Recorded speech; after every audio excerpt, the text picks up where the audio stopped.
We're going to bring y'all into our huddle. You are in Warriors Huddle with me, Bram. With me, as always, my boy and producer, Scott. Scott here. And rejoining us, the Golden State beat writer for the San Francisco Chronicle and a man who covers all thing Warriors and attends every practice, shoot-around, press conference, and game, Mr. Connor Letourneau. What's going on, Connor? Hey, thanks for having me. Appreciate it. Oh, come on, man. You know we love having you in. You are en route, not actually there, but you're en route to Vegas, yeah?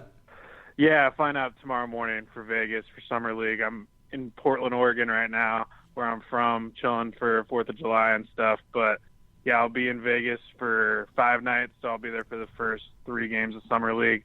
Couldn't get the bosses to pay for the entire trip for the entire Summer League. In fairness, I don't really want to be in Vegas for more than 5 nights, so it worked out. I would die if I was in Vegas for longer than like 3 nights, something I tested a few times while I was in college. In fact, I once got kicked out of the Bellagio for calling the roulette dealer a filthy whore, but we don't have to go into that now. It's really a story for a different time for you, and rest assured, man, your Chronicle bosses will not be listening. Is there any portion of this that's fun? Like, do you get to go out there and enjoy it, or is it all business?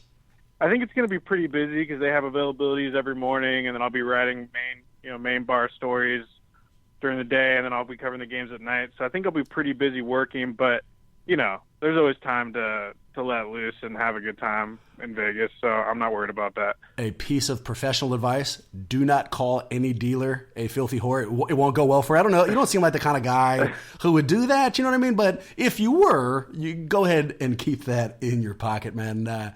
Free agency is already in full swing. There's been a ton of moves, and I've been fired up to have the opportunity to ask you questions about them. Let's start with this one. We all kind of knew Kevin Durant was re-signing. That wasn't a surprise. And we knew that he was going to take a pay cut. The common knowledge was going to be $4 million less than what he was entitled to.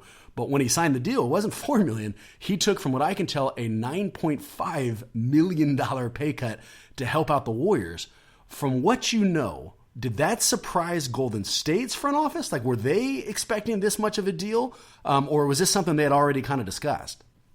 I mean, it was obviously something they had already discussed because that was why Durant waited to sign. He basically told them, "I'm going to wait to sign. You guys do whatever you need to do to bring back Andre and bring back Sean, and whatever you have left, I'll take. Don't worry about me." And I think the Bob Myers goal was obviously to sign Andre for less than he ended up signing him for, but you can never underestimate Andre Iguodala's negotiating skills. I think he's one of the best in the league at that, and was able to ratchet up the price.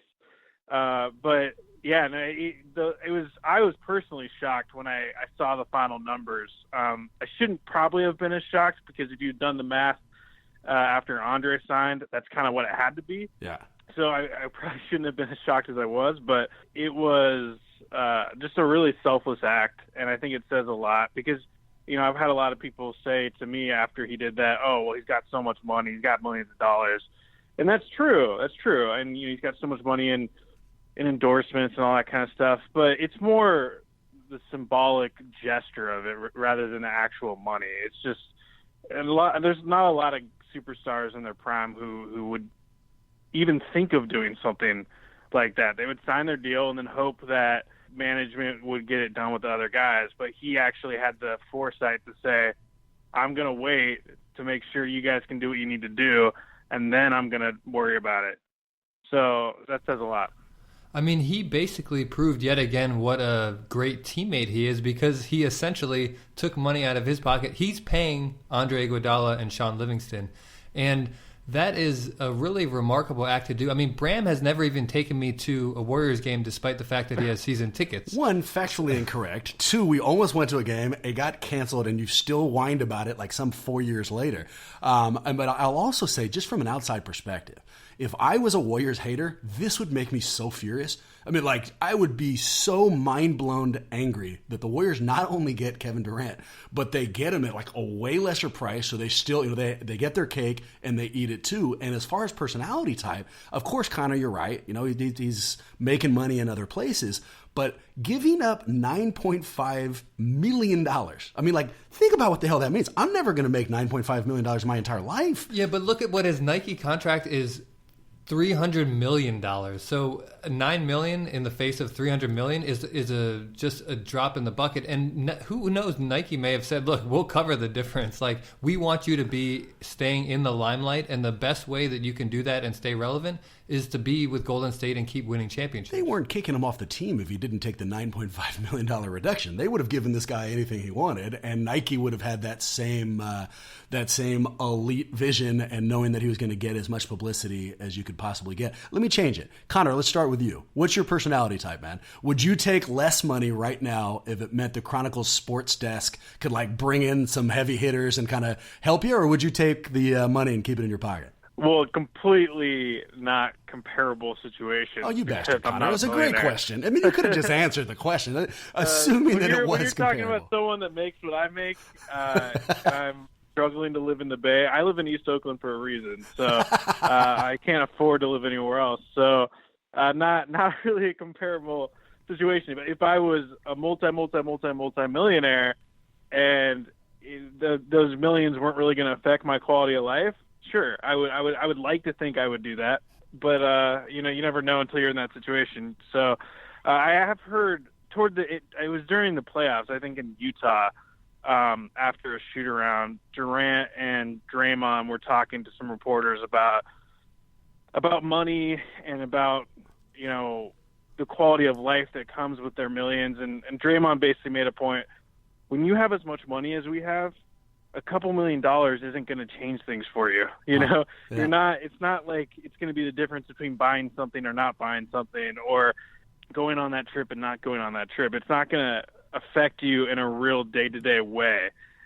So I think I think he made a good point in that, $9 million might sound like a lot to us, but for them, it's not going to make or break them in any way. It's not going to affect how they go about their lives. So even though, and I don't mean that to downgrade or belittle what Durant did, I think what he did was really commendable, but that just kind of putting it in perspective. No, I understand. If you make $50, giving up $10 is a huge deal. And I think really what this has done is illustrate how selfish I am. You should know, Connor, that the Warriors tickets I'm not going to use. I actually bring to Scotty and then I just burn them right in front of him. Just like, no one's even going to use these. So really, it's kind of an ugly view on me. You mentioned it, man. One of the ways they used the money was signing Andre. They signed him for 3 years, $48 million. Both the amount of years and the amount of money was a little bit surprising to me, but here's what I wanted to ask you first. Did you always know he was coming back? Was there a time where you thought that Andre might actually be in another jersey next year, or was this always just about how much he was going to get from the Warriors? I always felt like there was a good chance he was going to come back. I felt like there was over a 50% chance he was going to come back. I think I told people entering free agency that I thought there was a 75% chance. And the reason I felt strongly about that was because the fact that Durant was waiting. Right. I felt like with Durant waiting and Durant going out of his way to accommodate Andre in that way and make it work, that put a little bit more onus on Andre to try to make things work and come back. Because when your friend and colleague does you a favor like that, it would be hard to not kind of follow through with your end of the deal. But I also know Andre well enough where he wasn't going to come back if he felt like it wasn't a fair deal and he felt like it didn't represent his value. For him, I don't think it was so much about the money as what the money represents, which is, hey, you're a really important member of this team. You mean a lot to us, sure, and we're willing to show you that in a tangible way. And I thought that there was another kind of undercurrent to it. And I think you're exactly right with what you just said. But the other thing that I thought that money was important in illustrating is, the Warriors owners are swimming in money right now. The Warriors franchise value is like, quintupled. They've gone deep as you can possibly go in the playoffs the last few years. So they are flush with cash. And what giving Andre more money than most people thought he was going to get, one of the things it illustrates is, hey, we will share this wealth with you guys. Like we're willing to go into the luxury tax. We're willing to cough up some of this. And Andre, more so than any of the other players on that roster, I think would be really aware of that specifically, and wasn't going to let them just walk away with all of the upsides of the Warriors' success. Yeah. That's exactly right. And I heard that was basically his pitch to them was, look, I know you have the money. I know you can make this work. And so I'm going to hold you to that because you're making money because of us. We're the ones playing the game. Yep. And, if you're serious about keeping this together, you kind of need to back that up. Let me try that approach. Bram, you have season tickets. I know that you go to multiple games. Will you take me to one next year? Only if you stop making the direct eye contact you're making right now. It's making me feel hell of awkward. And even then, probably not. Connor, help settle an argument. You may know that Scotty likes to worry about some things, maybe more so than he needs to. And one of the things he's worrying about now is the Warriors' ability to sign Clay. Here's the connection. I was surprised Andre signed for 3 years. I know the Warriors kind of wanted him to have 2 years. One of the reasons being is that they're going to need some money for Clay. Does this deal hamstring their ability to bring back Thompson at all? Are we going to be worried about this in 3 years or not necessarily? I don't think it's going to be a make or break thing in terms of keeping Clay. I think they're still going to be able to make it work with Clay with the way the CBA is written, where it incentivizes players returning to their teams. And, like you mentioned earlier, the Warriors are only going to continue to make money. Their market value is only going to go up. And so I think that what it might do is it might affect their ability to sign quality secondary guys, because the way they're kind of in a rhythm now where every year they're going to try to keep the core guys and then they're going to have to round out the rotation on the cheap. Right. And what it might do is it will affect their ability to sign some quality guys for more than the minimum, at the end of the rotation or, in the second unit. But I don't think it's going to be a make or break deal with Clay. I feel pretty confident that if everything stays on its current path, Clay will re-sign in a couple years. He's committed to it.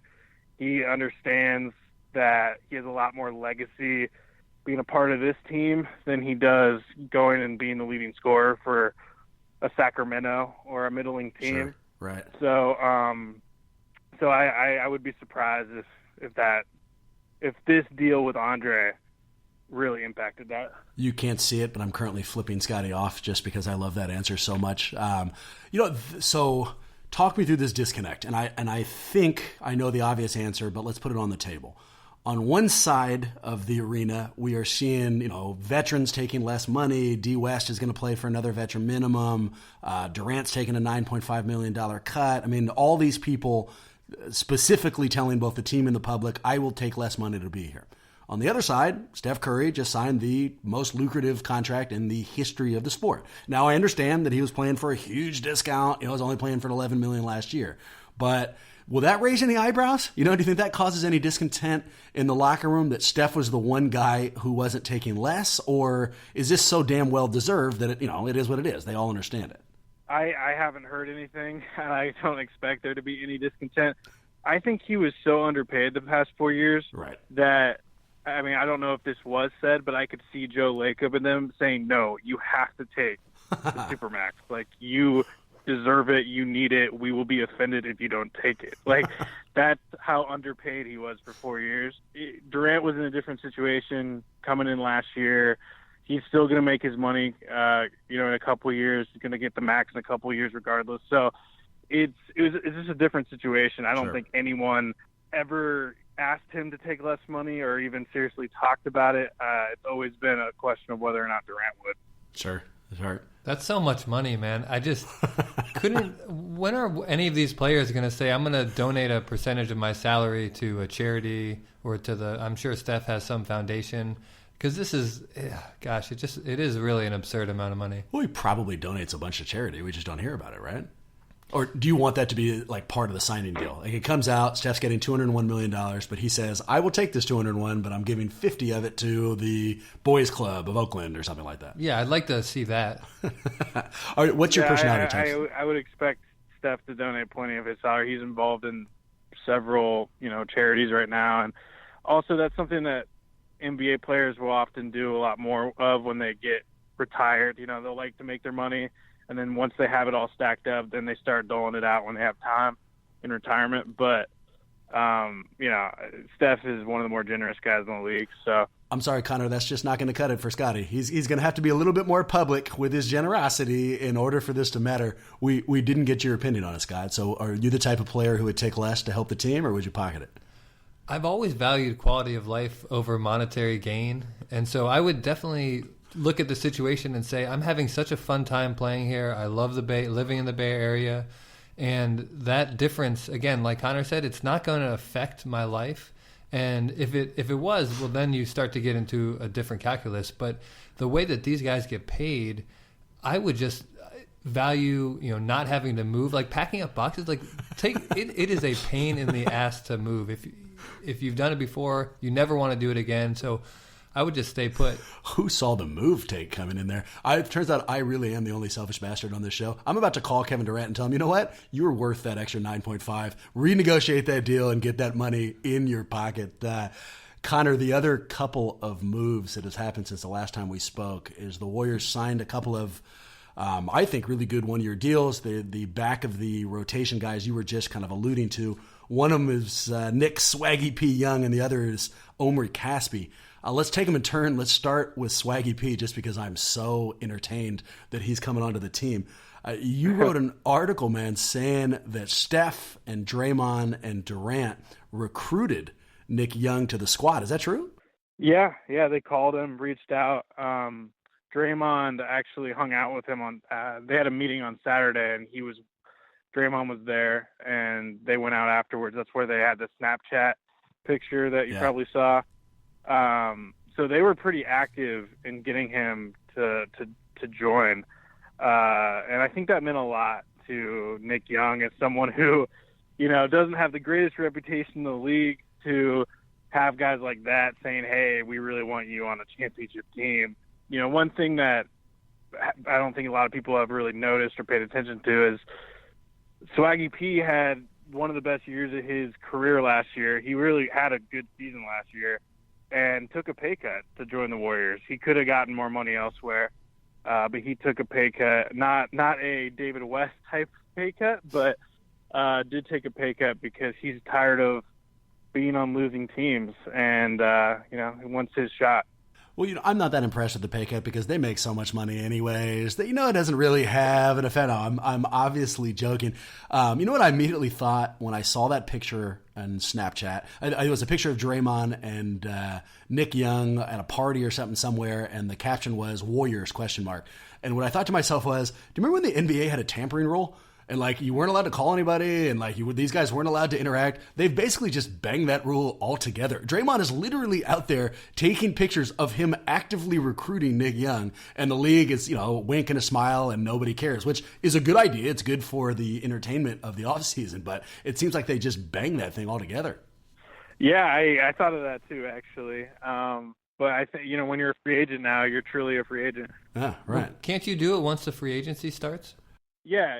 The tampering rule was always if a guy wasn't a free agent yet. If you were trying to make overtures before a guy was on the market. Obviously, he's an unrestricted free agent now. So that's how they got away with the whole Hamptons 5 Durant meeting, right? Right, and the thing with DeAndre Jordan a couple years ago when they stole him back from the Mavs, man. Does this mean the other name that I was kind of excited about going into the offseason was Vince Carter? Am I right in assuming the Vince Carter thing is off the table now? Once they've got Swaggy P, you probably don't need him. And Omri Caspi, yeah. No, they're definitely not going to sign Vince Carter. They have 2 spots open at this point, and they need big men desperately. Right. They need centers. So I'm hearing that they're almost definitely going to re-sign Zaza, and then the question is, do they bring back JaVale McGee? They want to bring back JaVale, but they can't really bring him back for anything more than the minimum. Okay. JaVale's going to get better offers. It's a question of whether or not he is willing to take less money to come back to Golden State.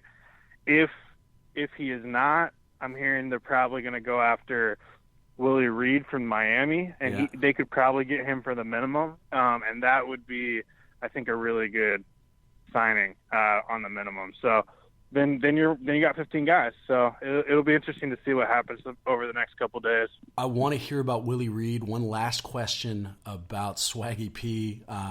We've all kind of danced around the topic, and I'm sure the listeners out there are thinking the same thing, but his game has never been in the question. Like he's always been able to score. This kid can play. What's always kind of been his reputation is he's not that good of a locker room guy. And he's not pulling guns on anybody or throwing punches, but he's always been a little bit aloof and hasn't totally signed on. It seems like at this stage, the Warriors are so damn confident of their locker room that if Hitler had a jump shot, they'd bring him in knowing that they could get like the best things out of him. Is there any concern at all whatsoever of his attitude, or is that not even a question here? Is this team, so damn close and their culture so elite that we can ignore those concerns entirely? I think Swaggy P is one of those guys where his reputation kind of precedes him a little bit. I think you need to separate myth from reality with him a little bit. Talking to people who know him, who've been, worked with teams that he's been on, he's actually known around the league as being a good guy and being a good teammate. He's just, he's got some bravado. He loves kind of playing things up to the media. He kind of embraces the celebrity lifestyle, but that doesn't make him a bad guy. That doesn't make him a bad teammate. He's never really gotten in trouble. He's never been arrested. He's never, he doesn't have a rap sheet. He's not, I think people kind of blow up this perception of, oh, Swaggy P, he's a horrible guy, but I don't really know where that even comes from. I mean, is it because he put his hands up and did the 3-point goggles when he missed the shot? Like, yeah, I mean, that was dumb, but it doesn't make him a bad teammate. It doesn't make him a locker room cancer. And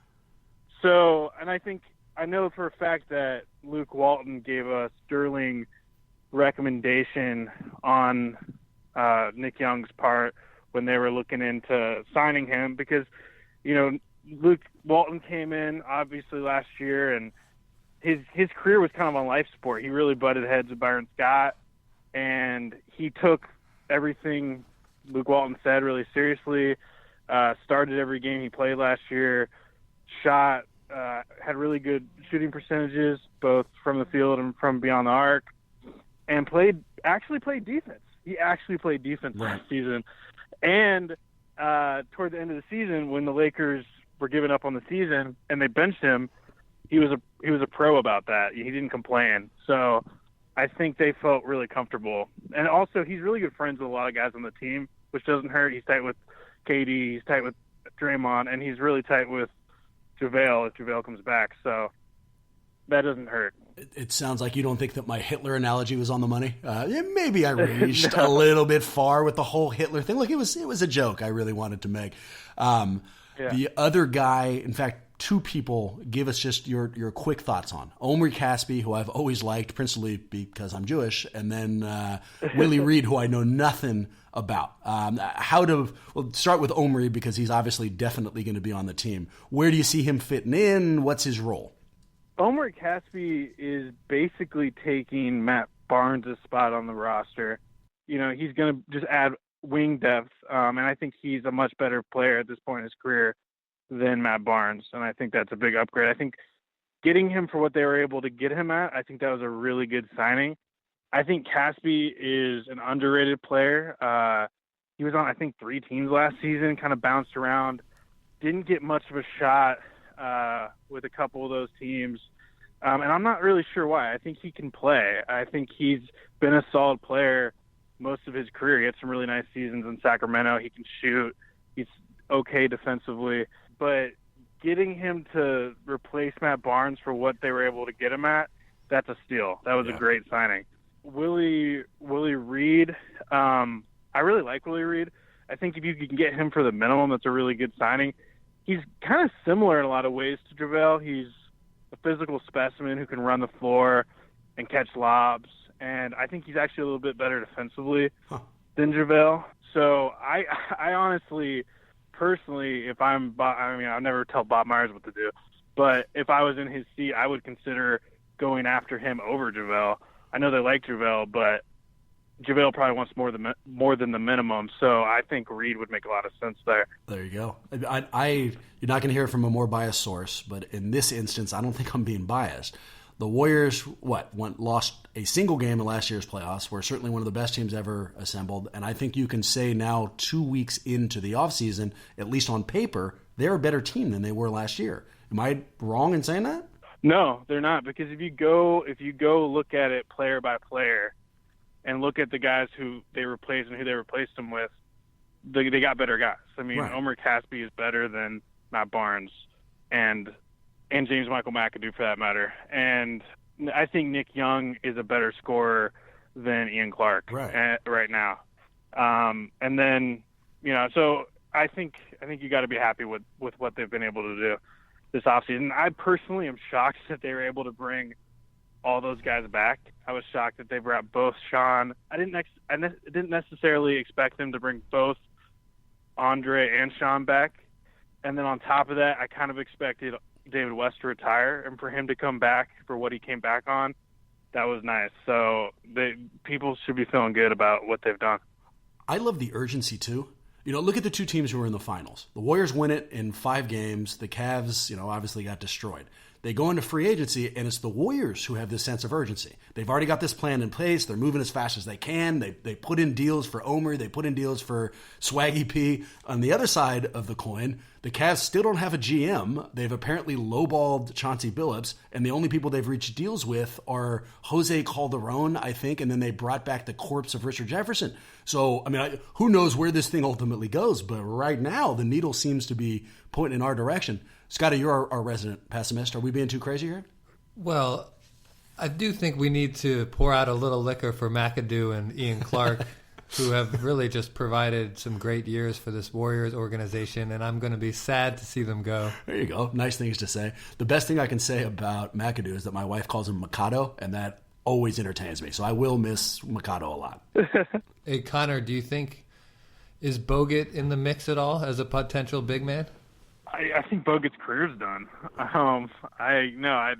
haven't heard him as an option.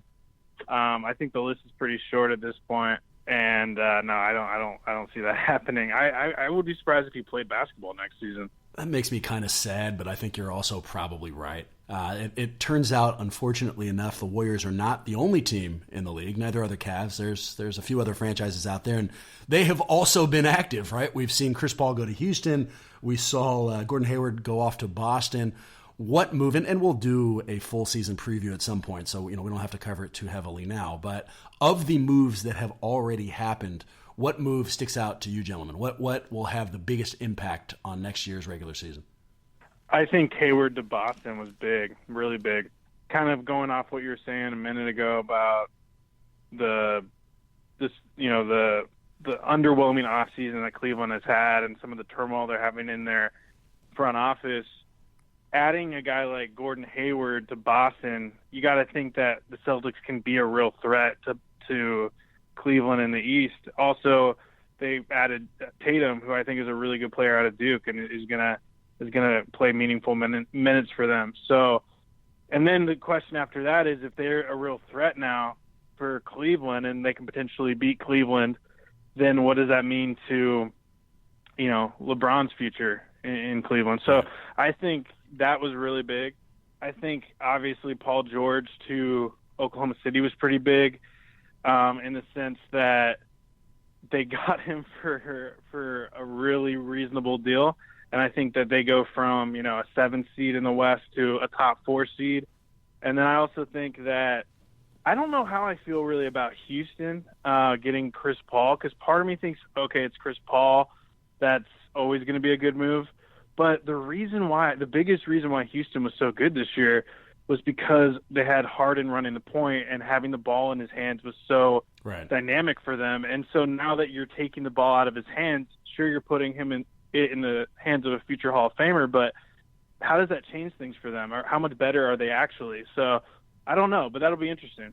Scotty, does that make you feel like Connor doesn't listen to the show since we talked about that last week and he didn't give us any credit at all for that take, or what do you think? Look, I know Connor's had vacation plans, well-deserved vacation plans, so I hope that he didn't listen because I think he should just take a break sometimes from basketball. I will say substantively, and again, we'll do a full preview so we don't have to go too deep now, but the Paul George to OKC thing is entertaining to me for a lot of reasons. Principally, there's a world in which what they just did, what OKC's front office just did, is give Paul George a full year to go and be in Russell Westbrook's ear and convince him to go to the Lakers next year. You know, like they love playing with one another and like everything works out there, but the team isn't that good. And at the end of this, they both shoot off to LA, and we can point to this trade as being kind of the jumping off point for that exact scenario, you know, which would just be, I have nothing against OKC fan, but I've had enough animosity from them after Durant joined us where I wouldn't mind seeing them going through that kind of hurt. I have no problem saying that now. I actually think it's probably the biggest move of the offseason. Really? Because you can't underestimate two scorers like that. They're going to be able to carry a very heavy load, and it's going to make for some difficult games. I think they got Roberson back. Yeah. Still don't know how to pronounce that guy's name. Which tells you everything you need to know about the signing, but go ahead. You know, and Adams in the mix too. So I think that they're definitely a solid playoff team for sure, if not like the 5, maybe 4 spot. So assuming all major moves have been done, gentlemen, as the league stands right now, can we agree that the Warriors are not only title favorites, but heavy title favorites, and the landscape hasn't really shifted at all? Yeah, no, definitely. I think they 100% are. I actually think they bolstered their candidacy to be to be prohibitive favorites. Like we said earlier, I think they're a better team than they were a year ago. And the one team that could really test them is Cleveland. And I think they've gotten worse or kind of plateaued. So I think that they're in really good shape right now. I gotta back that up. That's definitely true. I mean, can we just fast forward to next spring, summer? The playoffs. Yeah, and see what the hell is going on. Now, here's my last topic for you guys. I made a bet with a good friend of mine recently in a bar, and when I made it, I thought I was crazy smart, and it was guaranteed money. Since I'm a little bit more concerned about it, so I want your guys' take. I bet my boy $500, so like legitimate money. I bet my boy $500 that Draymond Green over his career will win more rings than will LeBron James. Do you guys think I'm crazy? Well, what would you guys have done with that bet? That's a lot of money. Kevin Durant donated it to me. He told me it didn't mean anything to him, so it worked out fine.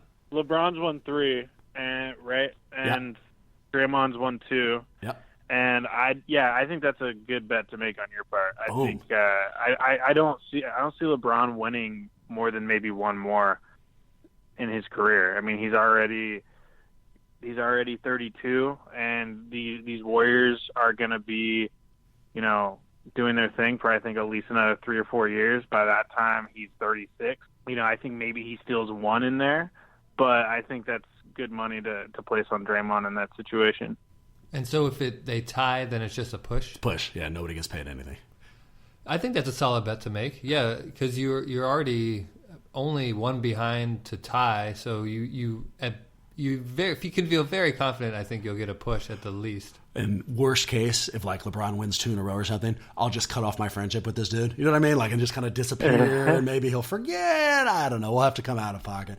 Connor, I know how busy you are, man. I love having you as a part of this show, and we appreciate you joining us again today, man. Enjoy Vegas. All right. Well, thanks, guys.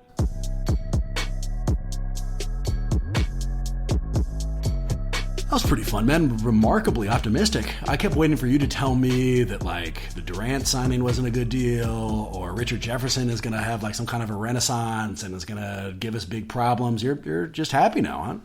It's a good time to be a Warriors fan. I mean, these are the good times. Oh, my God. I'm sorry I said that now. Let's get the hell out of here. Huge fun, you guys. True every week. Certainly true this week. Please remember, if you want to reach out to us, we can be hit up at warriorshuddle@gmail.com. Our Twitter account is at warriorshuddle. We're on a ton of websites, warriorsworld.net, vsporto.com, almightyballer.com, and Dash Radio.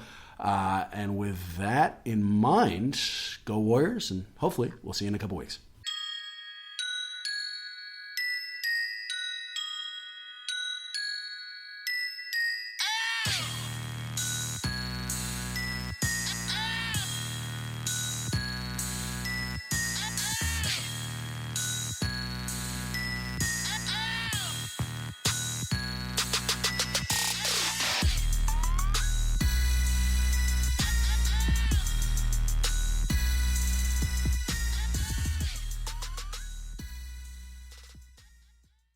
Good.